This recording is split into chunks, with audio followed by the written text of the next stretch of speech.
A teething baby cries for hours and nothing stops it.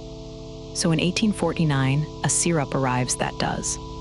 Mrs. Winslow's soothing syrup was sold in every drugstore in America and advertised with a picture of a calm mother and a sleeping infant. It worked exactly as promised. Within minutes, the child went quiet and slept. The reason it worked was morphine, about 65 milligrams in every fluid ounce. A single teaspoon held enough morphine to kill an average child, and the label did not have to say the word morphine anywhere, because no law required it to. Babies went to sleep and did not wake up. Nobody counted them, because a mother who lost an infant rarely mentioned the syrup, and the doctor rarely asked. The American Medical Association put it on a list it called baby killers in 1911. That did not stop it. Mrs. Winslow stayed on sale into the 1930s. In 1898, the Bayer Company put a new cough medicine on the market. It was gentler than morphine, they said, and it was not addictive. They sold it under a brand name they had made up, Heroin. This is the same company, in the same years, selling aspirin. It was advertised for children's coughs.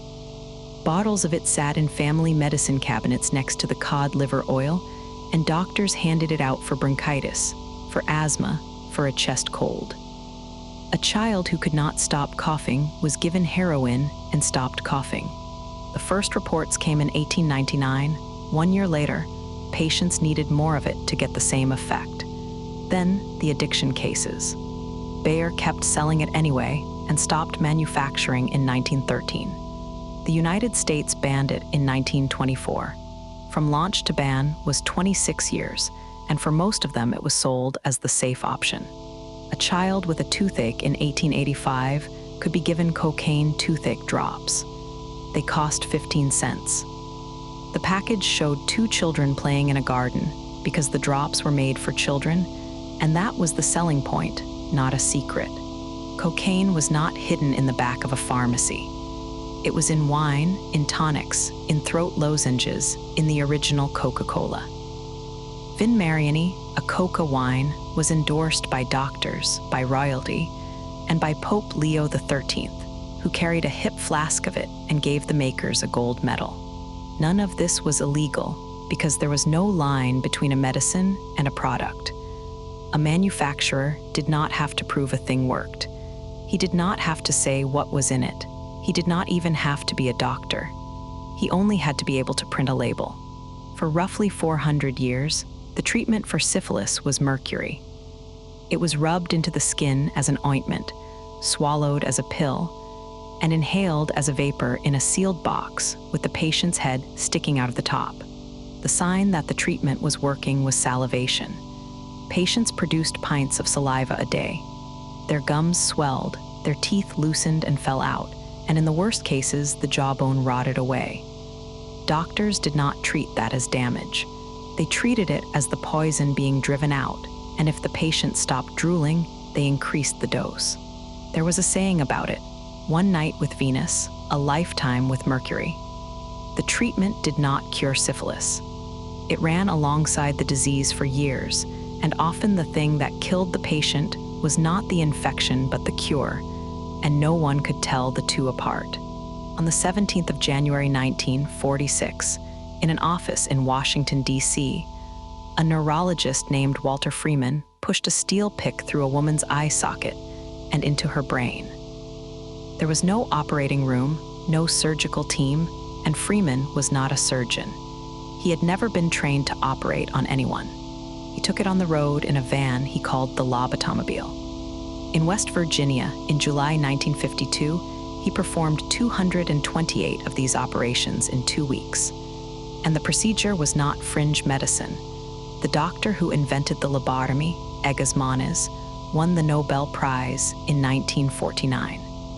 He was nominated for it by Walter Freeman. One of Freeman's patients was 23 years old. Her father arranged it because she was difficult. Afterward, Rosemary Kennedy could not speak more than a few words and could not walk properly. She was sent to an institution in Wisconsin, and she lived there for another 64 years, until 2005.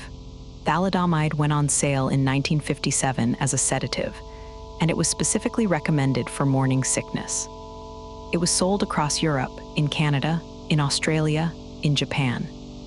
The pitch was that it was so safe you could not overdose on it, which meant it was safe for a pregnant woman. Around 100,000 newborns are estimated to have been affected. About 10,000 were born with malformed or missing limbs.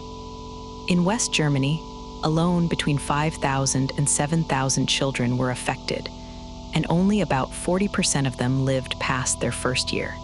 America was spared, and the reason was one person. Frances Kelsey, a reviewer at the FDA, refused to approve it and kept refusing for over a year while the manufacturer pressured her and called her a bureaucratic nitpicker. Even so, fewer than 100 American babies were affected, because while the company waited for approval, it had already handed out free samples to doctors.